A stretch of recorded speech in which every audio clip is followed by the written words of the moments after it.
السلام علیکم ناظرین، اسٹیٹ نیوز کے ساتھ میں ہوں آپ کا میزبان منیب الرحمان۔ ناظرین، آج اسٹوڈیو میں میرے ساتھ ایک ایسی شخصیت موجود ہیں جو اپنے حلقہ احباب میں اپنے سماجی اور فلاحی کاموں کے لیے جانے جاتے ہیں۔ یہ ایک سوشل اور انوائرمنٹل ایکٹیوسٹ ہیں جو بیشتر قومی اور بین الاقوامی اداروں کے ساتھ کام کر چکے ہیں۔ فی الوقت یہ جامعہ میرپور کے شعبہ معاشیات میں بطور لیکچرار فرائض سر انجام دے رہے ہیں۔ السلام علیکم احتشام صاحب۔ وعلیکم السلام۔ احتشام صاحب، آپ نے سال 2020-21 میں پاکستان US علماء نیٹ ورک اور US ایمبیسی کے تعاون سے ایک ماحولیاتی آگاہی مہم کا انعقاد کیا تھا۔ میں جاننا چاہوں گا کہ اس مہم کے اغراض و مقاصد کیا تھے؟ سب سے پہلے تو تھینک یو سو مچ۔ اور اصل میں پاکستان US علماء نیٹ ورک کے ساتھ ایز اے والنٹیئر ممبر ہوں، اور میں نے جس پروگرام کی آپ بات کر رہے ہیں، یقیناً یہ انوائرمنٹ ڈز میٹر جو پروگرام، جو گرانٹ میں نے ون کی تھی، اور آفٹر ہائی کمپٹیشن کچھ لوگ ہوتے ہیں جو اینولی US ایمبیسی اور پاکستان US علماء سے ایسی گرانٹس جو ہیں وہ لیتے ہیں، اور بیسک مقصد انوائرمنٹ تھا، کیونکہ انوائرمنٹس کو جو ہمارے انوائرمنٹ کو جو تھریٹس ہیں آج کے دور میں، ان کو ٹیکل کرنے کے لیے، اس کی اویئرنیس لوگوں کو پہنچانے کے لیے میں نے یہ ناگزیر سمجھا کہ میں اس پروگرام کو آگے لے کے چلوں۔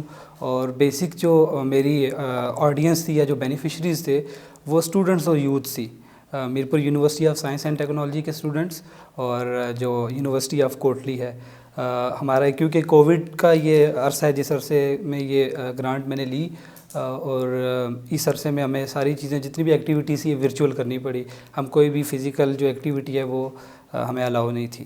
تو اس سینیریوز میں جو ہے ہم نے کام کیا، لوگوں کو اور خصوصاً اسٹوڈنٹس کو اویئرنیس دی، اور اس میں نے کوشش کی کہ جتنے بھی پاکستان کے اچھے ادارے ہیں، جیسے قائد اعظم یونیورسٹی ہے، اسلامک یونیورسٹی ہے، یہاں سے جو گریجویٹ ہیں، یہاں پر جو ابھی جو لوگ خدمات انجام دے رہے ہیں as a professor, as a lecturer, ان لوگوں کو میں نے as a guest, chief guest اور گیسٹ اسپیکر انوائٹ کیا، اور ان کے تھرو میں نے اویئرنیس جو ہے وہ دینے کی کوشش کی ہے۔ آپ نے یہاں پہ تھریٹ کی بات کی ہے، میں یہ جاننا چاہوں گا کہ اس ملک میں دیگر سماجی مسائل بھی پائے جاتے ہیں۔ غربت کا مسئلہ آپ نے بات کی، کووڈ کے دوران لوگوں کو بہت سے مسائل کا سامنا کرنا پڑا، تو آپ نے ان سب کے ہوتے ہوئے ماحولیات کے موضوع کا ہی انتخاب کیوں کیا؟ ایسا کون سا تھریٹ ہے جو آپ کو غربت سے، ناانصافی سے بڑھ کر لگ رہا تھا؟ اصل میں جب آپ کسی بھی چیز کی افادیت کو تب سمجھیں گے جب اس کے ورکنگ جو سائیکل ہے اس کو سمجھیں گے۔ پہلے تو ہمیں یہ سمجھنا پڑے گا کہ انوائرمنٹ ہمارے لیے ہے کیا، وہ معنی کیسے رکھتا ہے ہمارے لیے، اور ہم اس کے لیے کام کیوں کریں۔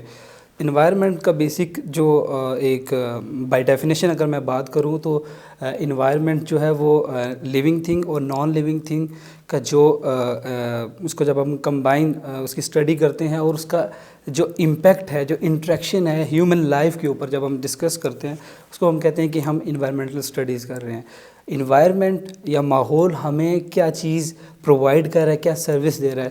انوائرمنٹ ہمیں ریسورسز دے رہا ہے، وہ ریسورسز رینیوبل ریسورسز ہیں، نان رینیوبل ریسورسز ہیں، ہمیں لائف کی سسٹیننس دے رہا ہے، اس کے بعد کوالٹی آف لائف کو انہینس کرتا ہے، اور فورتھ جو امپورٹنٹ بات یہ ہے کہ جتنا بھی ہم پروڈکشن میں یا کنزپشن میں جو ویسٹیج ہے وہ ہم کرتے ہیں، اس کی ابزارپشن، ایکومولیشن کرتا ہے وہ environment up to some extent. یہ تو آپ نے انوائرمنٹ کو حرفاً مولا بتا دیا ہر چیز کا۔ میں یہاں پہ جاننا چاہوں گا کہ آپ نے ٹارگٹ آڈینس رکھا میرپور یونیورسٹی کے طلباء کو اور کوٹلی یونیورسٹی کے اسٹوڈنٹس کو۔ یہ ہی ٹارگٹ آڈینس کیوں؟ آپ نے اسکول کے بچوں کو ٹارگٹ کیوں نہیں کیا؟ آپ نے عام آدمی کو، گلی محلے والے، سبزی والے کو ٹارگٹ کیوں نہیں کیا آپ نے؟ بیسیکلی جب آپ کسی بھی کاز کو لے کر چلتے ہیں تو آپ کچھ انٹلیکچوئل مائنڈس کو دیکھتے ہیں، تو یوتھ اور جو اسٹوڈنٹس ہوتے ہیں، اور اسپیشلی جو یونیورسٹی لیول کے اسٹوڈنٹس ہوتے ہیں، وہ میچور ہوتے ہیں، اور وہاں پر ایسا ماحول پایا جاتا ہے، ڈیبیٹنگ ماحول پایا جاتا ہے، کنٹریری ٹو اسکولز اور جو ادر کامن پیپل، ان کو سمجھانے سے، کیونکہ آپ کے ریسورسز، آپ کو ٹائم زیادہ چاہیے ان لوگوں کے ساتھ انٹریکشن کے لیے، تو یونیورسٹی میں ایک لرننگ جو ہے وہ ماحول ہوتا ہے، تو اس لیے ہم نے کوشش یہ کی کہ اسٹوڈنٹس کے تھرو، کیونکہ جب اسٹوڈنٹس کو ہم اویئرنیس دیں گے تو آبویسلی اگر 50 لوگوں کو 50 اسٹوڈنٹس کو ہم اویئرنیس دے رہے ہیں، تو اسٹوڈنٹ کسی ایک گھر سے آ رہا، تو اس گھر کی ایک آن ایوریج فیملی اگر پاکستان میں ہم دیکھیں تو 5 ممبرس کی ہے، تو اٹس مین کہ وہ 5 لوگوں کو آگے اس سائیکل کو لے کے چلے گا تو that would be more beneficial. اچھا، ماحولیات کی آپ بات کر رہے ہیں تو آج کل ہم بہت سنتے ہیں گلوبل وارمنگ، کلائمیٹ چینج. تو میں چاہوں گا کہ آپ ناظرین کے لیے یہ تھوڑا وضاحت کر دیں کہ یہ ہوتا کیا ہے، کلائمیٹ چینج کیا ہے، گلوبل وارمنگ کیا ہے. اصل میں گلوبل وارمنگ جو ہے یہ ایک سائنٹیفک فینامنا ہے کہ جو ایوریج لیول آف ٹیمپریچر ہے ارتھ کا، اس کو انکریز جب ہوتا ہے تو اس کو ہم کہتے ہیں یہ گلوبل وارمنگ ہو رہی ہے. کلائمیٹ چینج بیسیکلی ہم اس کو اس طرح سے ڈیفائن کریں گے کہ جو آپ کی ویدر پیٹرن ہے لانگ ٹرم. بعض اوقات لوگ جو ہے وہ کلائمیٹ چینج کو اور ویدر کو مکس اپ کر دیتے ہیں. Weather is a short run, جو آپ شارٹ ٹرم میں کوئی کسی ویدر کنڈیشن کو جب آپ دیکھتے ہیں، ویدر پیٹرن کو دیکھتے ہیں تو اس کو ہم کہتے ہیں کہ یہ ویدر ہے. اور climate change basically long term, جیسے ہم ڈیکیڈز کی بات کریں، ایئرز کی بات کریں، تو ہم کہتے ہیں کہ ہم کسی کلائمیٹ چینج کے حوالے سے بات کر رہے ہیں. ایک عام آدمی کی روزمرہ زندگی پر اس چیز کا کیا امپیکٹ ہے؟ ہم ٹی وی پہ تو سنتے ہیں، ساری باتیں سن رہے ہیں ہم کہ کلائمیٹ چینج، گلوبل وارمنگ، تو میری زندگی میں کیا فرق پڑ رہا ہے اس چیز کا؟ میں تو ہمیں دفتر میں جانا ہے، پڑھائی کے لیے جانا ہے، تو میرا کوئی فرق نہیں اس چیز سے. اصل میں اسی لیے میری جو ساری دوڑ ہے، میری نہیں، بہت سے انوائرمنٹلسٹ ہیں، اسپیشلی آزاد کشمیر کے اندر بھی بہت سے ایسے لوگ ہیں جو کام کر رہے ہیں انوائرمنٹ کے اوپر. اور انوائرمنٹ پہ گورنمنٹ اسپیشلی آپ دیکھ لیں لاسٹ کتنے ایئر میں کلائمیٹ چینج کے لیے ہماری جتنے بھی اسٹیک ہولڈرز ہیں وہ ایفرٹس کر رہے ہیں. اب ایک عام بندے کی زندگی میں کیسے یہ افیکٹ کر رہا ہے اس کو میں سمپلی آپ کے سامنے رکھوں گا کہ دیکھیں، جب آپ دیکھ لیں کہ جب کلائمیٹ چینج کی وجہ سے جو ڈسٹرکشن ہو رہی ہے، آپ پچھلے 15-20 سال کا جو اگر آپ پاکستان کا ہی ڈیٹا صرف لے کے چیک کر لیں تو یو ول سی کہ پاکستان میں نمبر آف فلڈز زیادہ آئے ہیں، گلیشیئرز سپیڈ سے پگھل رہے ہیں. اور یہ صرف گلیشیئر پگھلنے کی بات اور فلڈ آنے کی بات تک یہ بات کافی نہیں ہے. اکثر لوگ یہاں تک اس کو فل سٹاپ کر دیتے ہیں. آپ یہ دیکھیں کہ فلڈ کے بعد جو ڈسٹرکشن ہوتی ہے، لوگ جو ہے وہ مائیگریٹ ہونے پہ مجبور ہو جاتے ہیں، لوگ ایجوکیشن سے دور ہو جاتے ہیں، ہیلتھ فیسلٹیز سے دور ہو سکتے ہیں. آپ کو زیادہ دور جانے کی ضرورت بھی نہیں ہے. 2022 میں آپ کے سامنے ہے جو پاکستان میں سیلاب آیا، اور اس کے اندر تقریباً جو UNDP کی جو رپورٹ ہے اس میں 17 ملین جو لوگ ہیں وہ افیکٹ ہوئے اور تقریباً 2000 سے زیادہ جانیں گئی ہیں. اور اگر آپ UN کی ہی ایک رپورٹ کا مطالعہ کریں تو ہمیں پتہ چلتا ہے کہ 2000 سے لے کر 2022 تک پاکستان نے تقریباً $4 بلین جو کلائمیٹ چینج کے ورس افیکٹس کی وجہ سے لگائے ہیں. تو $4 بلین اگر آپ کی اور پاکستان کی جو ولنریبل کمیونٹیز ہیں کسی اور سینس میں لگائے جاتے تو ان کو اپ لفٹ کیا جا سکتا تھا. یہ تو آپ ایک بڑی ہی گمبھیر صورتحال کی طرف نشاندہی کر رہے ہیں. اس میں آپ نے بات کی آزاد کشمیر میں دیگر انوائرمنٹل ایکٹیوسٹ کی، گورنمنٹ آف آزاد کشمیر کی، پھر آپ نے سیلاب وغیرہ کا ذکر کیا سارا.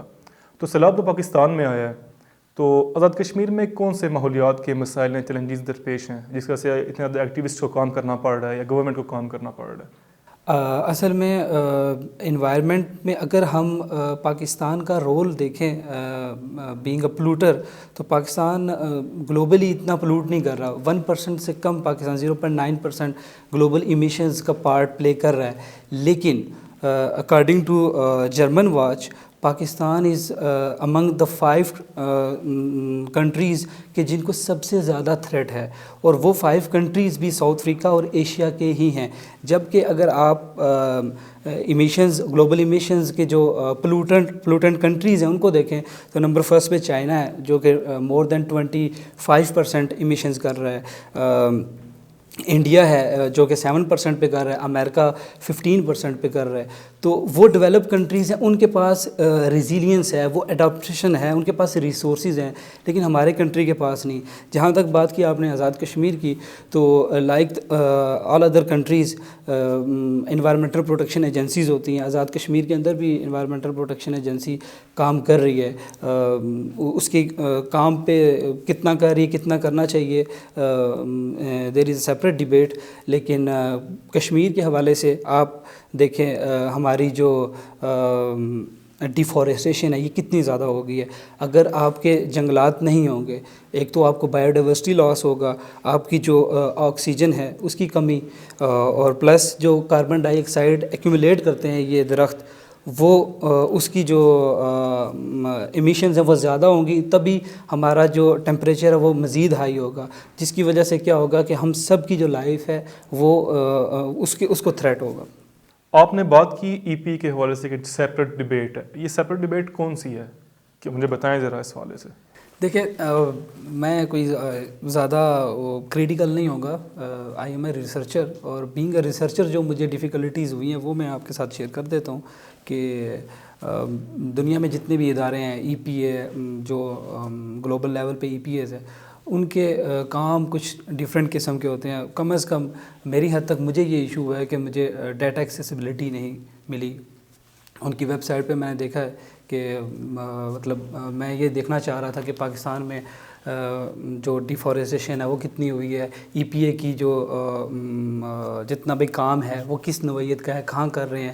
تو جو ڈیٹا ہے اگر مجھے ڈیٹا پرووائڈ کیا جائے یا میں ڈیٹا کے ساتھ کچھ اگر جتنی بھی مجھے ایکسیسیبلٹی ملے گی تو بینگ اے ریسرچر یہ ملک کے لیے بھی اچھا ہوگا کہ میں شاید کوئی اچھی پالیسی سجیسٹ کر سکتا ہوں یا اچھی ریسرچ کر سکتا ہوں that might be beneficial for the stakeholders. اس میں مجھے آپ یہ بتائیں کہ آپ نے بات کی کہ جو پولوٹر ہے وہ چائنا ہے, پولوٹر انڈیا ہے, پولوٹر یو ایس ہے, لیکن اس کے جو امپیکٹس ہیں وہ پاکستان میں آ کے اثر ہو رہا ہے. تو ہمارا یہاں پہ انوائرمنٹ کے واسطے سے کام کرنے میں ہمیں کیا فائدہ ہوگا, ہم کام کرتے رہیں پولوشن وہاں سے ہوتی رہے. دیکھیں بات یہ ہے کہ سب سے زیادہ افیکٹیز ہم لوگ ہیں. ہمارا اگر جس جگہ پہ آگ لگتی ہے یا جس جگہ پر پرابلم ہوتی ہے وہی لوگ ہی اس کے اگینسٹ زیادہ کھڑے ہو سکتے ہیں بنسبت کسی اور کنٹری کے. اگر ایک کنٹری جیسے آپ نے ڈیولپ کنٹریز کی بات کی تو ڈیولپ کنٹریز کیوں چاہیں گے کہ وہ اپنے ہی کنٹری کے خلاف کوئی ایسی بات کریں. تو ہمارا کنٹری اگر افیکٹ ہو رہا ہے تو سب سے پہلے ہمارا حق یہ بنتا ہے کہ ہم گلوبلی اویئرنیس چلائیں, لیکن یہ گلوبلی اویئرنیس تبھی چلائیں گے جب ہم انٹرنلی یونائٹ ہوں گے. ہمیں اپنے تھریٹس کا پتہ ہوگا, ان کو ٹیکل کرنے کا پتہ ہوگا, پالیسیز کا پتہ ہوگا, تب ہم مل کے ہی ایک آرگنائز طریقے سے دنیا کے سامنے یہ پریزنٹ کر سکتے ہیں کہ یہ ہمارے سے ہی ریلیٹڈ ہے. یہ نہ تو آپ کا مسئلہ ہے نہ میرا مسئلہ ہے, یہ سب کا مسئلہ ہے, یہ پوری گلوب کا مسئلہ ہے. اور اسی وجہ سے ہی جو پیرس ایگریمنٹ اور کیوٹو پروٹوکولز ہیں جس کے اندر ڈفرینٹ کنٹریز ہیں وہ مل بیٹھنے کا ان کا مقصد ہی یہی ہے کہ یہ مسئلہ کسی ایک خاص کنٹری کا نہیں ہے, یہ سب کا مسئلہ ہے. تو سب کو ہی اس کے لیے کھڑے ہونا پڑے گا. اچھا, آپ نے بات کی کہ سیلاب کے حوالے سے, ڈیفارسٹیشن کے حوالے سے, تو سیلاب سے تو ہماری فصلیں بھی متاثر ہوئی تھیں بہت ساری. تو کیا آپ یہ سمجھتے ہیں کہ کلائمیٹ چینج سے ہماری فوڈ سیکیورٹی کا کوئی مسئلہ بھی ہے سچ؟ ایگزیکٹلی, اور یہ بہت ریلیونٹ کویشچن آپ نے کیا ہے. جو یو این کی 2018 کی رپورٹ ہے پاکستان کے حوالے سے, اس کے اندر جو فوڈ سیکیورٹی کا ایشو ہے کلائمیٹ چینج کے ساتھ جو انہوں نے لنک کیا ہے, food security one of the toppest issue ہے کہ جس کی کلائمیٹ چینج کی وجہ سے فوڈ سیکیورٹی کو جو خطرات لاحق ہوں گے. اب وہ کیسے ہوں گے؟ جسٹ امیجن کہ کلائمیٹ چینج کی وجہ سے ہم نے کہا ویدر پیٹرن چینج ہو گئے. ویدر پیٹرن سے چینجنگ کا مطلب کیا ہے کہ آپ کی جو ٹیمپریچر ہے وہ رائز ہو رہا ہے, جو آپ کا مین ٹیمپریچر ہے وہ رائز ہو گیا, منیمم ٹیمپریچر آپ کا رائز ہو گیا, میکسیمم ٹیمپریچر آپ کا رائز ہو گیا, پلس جو آپ کی جو ہمارے ملک کی جو بارشوں کا پیٹرن ہے, واٹر سائیکل ہے, وہ ڈسٹرب ہو گیا.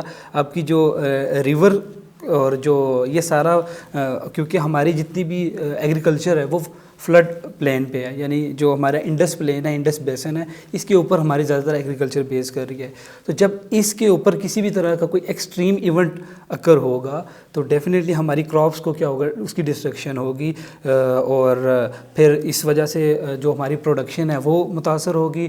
پلس جب پروڈکشن نہیں ہوتی تو سپلائی میں بھی کٹ آتا ہے, جس کی وجہ سے پرائسز بھی ہائی ہوتی ہیں. تو دونوں طرح سے جو ولنریبل کمیونٹیز ہیں, جو پاورٹی سے بلو لوگ ہیں, پاورٹی لائن سے, وہ ہر طرح سے افیکٹ ہو رہے ہیں. تو اس وجہ سے یہ فوڈ سیکیورٹی کا ایشو بھی بنے گا. پلس جب یہ ڈسٹرکشن کی وجہ سے لوگ مائیگریٹ کریں گے, دوسرے شہروں کی طرف رخ کریں گے جہاں پر ریسورسز زیادہ ہوں گے اس نسبت سے تو وہاں پر بھی فوڈ پریشر آئے گا, جو ریسورس پریشر آئے گا, جس کی وجہ سے صرف یہ جو ہے وہ ویدر تک یہ بات نہیں رہے گی بلکہ پھر یہ کنفلکٹس کی طرف چلے جائیں گے. جیسے ہم کہہ سکتے ہیں کہ یہ ایک ڈائیکاٹمی بن جائے گی, اتنے مسائل ہو جائیں گے کہ پھر آپ اس کا کوئی سرا ڈھونڈنا آپ کے لیے مشکل ہو جائے گا. یہ تو آپ بہت ہی خطرناک منظر کشی کر رہے ہیں, لیکن مجھے یہ سمجھ نہیں آ رہا کہ یہ مسائل ابھی کیوں پیدا ہوں گے, یہ پہلے کیوں نہیں ہوئے, یا اس کے محرکات کیا ہیں؟ اصل میں یہ جو آپ بات کریں کہ پہلے یہ مسائل پیدا نہیں ہوئی, یہ پہلے سے ہی مسائل ہیں. آپ پاکستان کا ڈیٹا اٹھا کے دیکھیں, جو اسپیشلی جو فلڈز کے حوالے سے ہے, کوئی فلڈ 2020 میں نہیں آیا, 22 میں نہیں آیا, 2020 میں بھی فلڈ آیا ہے, 18 میں بھی آیا ہے, 17 میں بھی آیا ہے, 2010 میں بھی آیا ہے, اور اس سے پہلے بھی آتا رہا. اور فلڈ آنا کوئی بڑی بات نہیں ہے. آپ فلڈ پلان پہ ہیں, آپ انڈس بیسن پہ رہ رہے ہیں آپ کا ملک, اور آپ کا ملک جو ہے وہ ایرڈ بیس ہے, یعنی جو آپ کی نہری سسٹم ہے, جو دریائی سسٹم ہے, آپ کی ساری ایگریکلچر اس پہ بیس کر رہی ہے. مسئلہ یہ ہے کہ آپ کی جو فلڈ کے بعد ڈسٹرکشن ہوتی ہے, یا فلڈ کے لیے جو آپ کی اڈاپشن پالیسی کیا ہے, آپ کی میٹیگیشن پالیسیز کیا ہیں regarding climate change. Adaptation policies اور میٹیگیشن پالیسیز کا مطلب تھوڑا سا ایلیبریٹ کر دیں آپ کائنڈلی سے. اڈاپشن پالیسی کا مطلب یہ ہے کہ آپ کی جو بھی کوئی ورس سینیریو کریٹ ہو رہا ہے, اس کے لیے آپ کی پریپریشن کتنی ہے, آپ اس کو ڈیفینڈ کس طرح سے کر رہے ہیں. جیسے ہم نے کہا کہ کلائمیٹ چینج کی وجہ سے سی لیول انکریز ہو رہا ہے, تو سی لیول کا جو افیکٹ ہے انکریز ہونے سے, اس کو ہم کس طرح سے ڈیفینڈ کر رہے ہیں. اڈاپشن میں ہم جو انفراسٹرکچر کی بات کریں گے, ریزیلینس کی بات کرتے ہیں, جو ایکشنز ہم کتنے لے سکتے ہیں. جبکہ میٹیگیشن میں ہم یہ بات کرتے ہیں کہ جن ریسورسز سے یہ ایمیشنز ہو رہی ہیں, لائک جو گرین ہاؤس گیسز ہیں یا کلورو فلورو کاربنز ہیں, تو ان سورسز کو ہم کتنا کم کریں, ان کو کس طرح سے شفٹ کریں. ہم یہ جو جتنے بھی فاسل پروڈکشن ہے ہماری, ہم فاسل فیول سے بجلی پیدا کرتے ہیں لائک, تو ہم اس سے رینیویبل کی طرف جائیں. تو یہ میٹیگیشن پالیسی ہے کہ ہم رینیویبل ریسورسز کی طرف اپنے آپ کو شفٹ کریں یا ڈائیورٹ کریں. یعنی کہ آپ کے نزدیک ان سب مسائل کا حل یہی ہے کہ ہم سسٹینیبل رینیویبل انرجی کی طرف جائیں اور کاربن ڈائی آکسائڈ کے اخراج کو کم سے کم کریں. ایگزیکٹلی ہمیں سسٹینیبل گروتھ کی طرف, سسٹینیبل ڈیولپمنٹ کی طرف, اور سسٹینیبل ریسورس جو ہماری کنزپشن ہے یا پروڈکشن ہے اس کی طرف ہی جانا پڑے گا. یہ براڈر لیول پہ ایک پالیسی اسٹیٹمنٹ ہے. لیکن انڈیویژول لیول پہ میرا اور آپ کی بھی بہت سی ذمہ داریاں ہیں جو ہم نے اپنی سوسائٹی کے لیے اور اس پورے ملک کے لیے ہمیں وہ کرنی پڑیں گی. اور اس کے لیے ہمیں بینگ اے لیڈر, یا ہم اپنے آپ کے اندر ہمیں ایک پریزیڈنٹ ہونا پڑے گا, ایک پرائم منسٹر ہونا پڑے گا, ایک اسٹیک ہولڈر ہونا پڑے گا, تبھی جا کے یہ مسئلے حل ہوں گے. کیونکہ یہ کسی ایک سنگل پرسن کا مسئلہ نہیں ہے, یہ نیشن کا اور گلوب کا مسئلہ ہے. آپ نے بات کی کہ نیشن اور گلوب کا مسئلہ ہے. جو بڑے مسائل آپ نے بتائے, کاربن ڈائی آکسائڈ کا اخراج, سی لیول رائز, یہ تو حکومتوں کی سطح کے مسائل حل, ان کی استطاعت ہے کہ اس طرح کے مسائل حل کر سکیں. انڈیویجولس کی آپ نے بات کی, ہر انڈیویجول پریزیڈنٹ ہو, پرائم منسٹر ہو اپنے آپ میں, تو اس پریزیڈنٹ پرائم منسٹر کو کیا سجیسٹ کریں گے آپ کہ وہ اپنی ایوری ڈے لائف میں کیا کرے جس سے وہ اس ساری خطرناک صورتحال سے بچ سکے؟ دس از ویری ریلیونٹ اور ویری امپورٹنٹ کہ ہم لوگ بعض اوقات براڈر لیول پہ پالیسیز دے رہے ہوتے ہیں اور انڈیویژول کو ہم نے کنفیوز کیا ہوتا ہے کہ وہ کیا کریں. تو سب سے پہلے تو جو ضروری ہے وہ ہے ایجوکیشن. ہمیں لوگوں کو اویئر کرنا ہے کہ ان تھریٹ سے, ان جتنی بھی یہ جو بایو ڈائیورسٹی لاس ہے, انوائرمنٹل لاس ہے, کلائمیٹ چینج ہے, گلوبل وارمنگ ہے, ان کے جتنے بھی افیکٹس ہیں, جو بھی ورس کنڈیشنز ہیں, ان سے ہمیں لوگوں کو اویئر کرنا پڑے گا. سیکنڈ, ہمیں آرگنائز ہونا پڑے گا. ہم کہتے ہیں کہ there is a freedom in this country, freedom of speech ہے, فریڈم آف رائٹس ہے. تو اگر ہمیں یہ ساری فریڈم ہے تو ہم اس کو پازیٹیولی یوز کریں, اور ہمارا ایک گول سیٹ ہو کہ ہم نے انوائرمنٹ کے لیے اور کلائمیٹ کے لیے اپنا رول جو ہے وہ پٹ کرنا ہے. تو تب بھی ہم ایک آرگنائز طریقے سے پھر ہمیں لیڈرشپ لینی پڑے گی, ہمیں اس کاز کے لیے نکلنا پڑے گا, نیشنلی بھی اور گلوبلی بھی. اچھا, ابھی میرپور میں ریسنٹلی پابندی لگ گئی ہے پلاسٹک کے شاپنگ بیگز کے اوپر. بڑا شور ہوگا تک پلاسٹک ماحولیات کے لیے نقصان دہ ہے فلاں. تو اس حوالے سے آپ کی کیا رائے ہے, آپ کیا کہنا چاہیں گے اس بارے میں؟ دیکھیں پلاسٹک جو انٹروڈیوس ہوا ہے 1907 میں ہوا ہے, اور اکارڈنگ ٹو ریسرچ جتنے بھی ریسرچ پیپر آپ ان کو دیکھیں تو پلاسٹک کی جو ایج ہے نا وہ 400 ایئر سے 500 ایئرس کے درمیان ہے. اٹس مین کہ آج تک جتنا بھی پلاسٹک پروڈیوس ہوا ہے اراؤنڈ 9 بلین ٹنز, وہ ابھی بھی مائکرو شیپ میں یا میکرو شیپ میں وہ پلاسٹک اس دنیا میں اس انوائرمنٹ کے اندر موجود ہے, اور اسپیسیفکلی اوشنز کے اندر.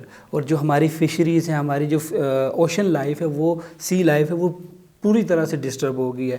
پاکستان میں جو اسٹیٹکس ہیں 3.3 million ton Pakistan per year produce کر رہا ہے پلاسٹک, یا اس کو کنٹامینیٹ کر رہا ہے, ٹھیک ہے, اس کے پائلز بن رہے ہیں. تو اگر ہم اس کو ایک ڈھیر کی شکل دیں تو یہ تقریباً بنتے ہیں 16,500 meters. What does it mean کہ آپ کی K2 کی جو ہائٹ ہے وہ 8600 ہے. تو اٹس مین آپ 2 K2 کی ہائٹ کی برابر آپ جو پلاسٹک پروڈیوس کر رہے ہیں. اب پلاسٹک کو ہمیں جیسے آزاد کشمیر کے اندر ایک اچھی کمپین شروع ہوئی, پرائم منسٹر نے یہ انیشیٹو لیا, I must appreciate. District Mirpur میں بھی جو میرپور ایڈمنسٹریشن ہے اس نے بھی اویئرنیس پہ اس پہ کام کیا, اور میں اس میں شامل تھا.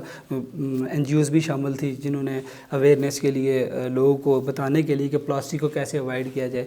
تو پلاسٹک ایک تو ہمیں الٹرنیٹ دیا جائے, دوسرا جو پلاسٹک ہماری زندگیوں میں آ چکا ہے اس کو ہم جیسے اسلام آباد کے اندر ایک ٹیسٹ روڈ بنی ہے پلاسٹک کی, تو ہمیں پلاسٹک کو ری یوز کرنا پڑے گا, ریڈیوس کرنا پڑے گا ان فیوچر, اور پلس ریسائیکل کرنا پڑے گا. جتنا بھی پلاسٹک دنیا میں آج تک پروڈیوس ہوا ہے, جو پر ایئر پروڈیوس ہوتا ہے اس کا 25% جو پلاسٹک ہے وہ صرف ریسائیکل ہوتا ہے. باقی جو مور دین 75% ہے وہ اس جتنے بھی انوائرمنٹ کے اندر ہی رہتا ہے. پلس جو 50% پلاسٹک ہے وہ ون ہینڈ یا سنگل یوز ہے. جیسے ہم دکان پہ گئے, کوئی چیز پرچیز کی, اور وہ جو پلاسٹک بیگ ہے وہ ہم نے پھینک دیا, اس کے بعد اس کا کوئی یوز نہیں ہے. تو we have to reduce it. اب بینگ اے انڈیویژول ہم کیسے کر سکتے ہیں؟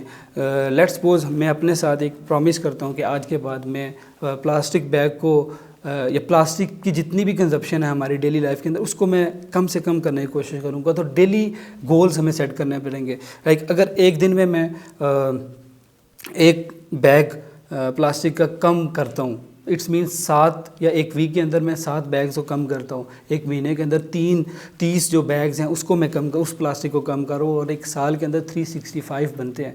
تو اگر ہر انڈیویژول ایسے اپنا رول پلے کرے گا. اسی طرح انرجی جو ہے, ہماری انرجی جو سیکٹر ہے اس کے اندر ہم جو فاسل فیولز ہیں اس کا 60% سے ہم انرجی بناتے ہیں. تو اگر ہماری ہم جو ہر ایک بندہ ایک watt single watt energy saver یا جس کی بھی وہ بچانا شروع کر دے, تو کیا اگر یہ 200 ملین لوگ ہیں, یہ اگر 1 واٹ بچانا شروع کر دیں تو کیا ہماری جو انرجی ڈیفیسٹ ہے یا جو انرجی کو ہم جو ہماری ضرورت سے کم ہے اس کو کیا ہم پورا نہیں کر سکتے؟ کم از کم پورا نہیں کر سکیں گے تو اس جو خلا کو ہم کسی حد تک جو ہے وہ ضرور پورا کر سکیں گے. آخر میں اسٹیٹ نیوز کے توسط سے آپ عوام کو کیا پیغام دینا چاہیں گے؟ میں یہ کہنا چاہوں گا کہ جو ارتھ ہے وہ ہمیں انف ریسورسز پرووائڈ کر رہی ہے according to our needs but not to our greed. Save environment because we have no other planet. Ehtisham ul Haq Raza صاحب آپ کا بہت شکریہ. ناظرین, یہ تھے ہمارے ساتھ احتشام الحق رضا صاحب, لیکچرار میرپور یونیورسٹی. ان کی طرف سے یہی پیغام دیا گیا کہ اپنے ارد گرد ماحول کا تحفظ کیجیے تاکہ آپ کے اور آپ کے آنے والی نسلوں کے لیے ایک اچھی زندگی کا ضامن ہو سکے. اسٹیٹ نیوز کے ساتھ منیب الرحمان. اللہ حافظ.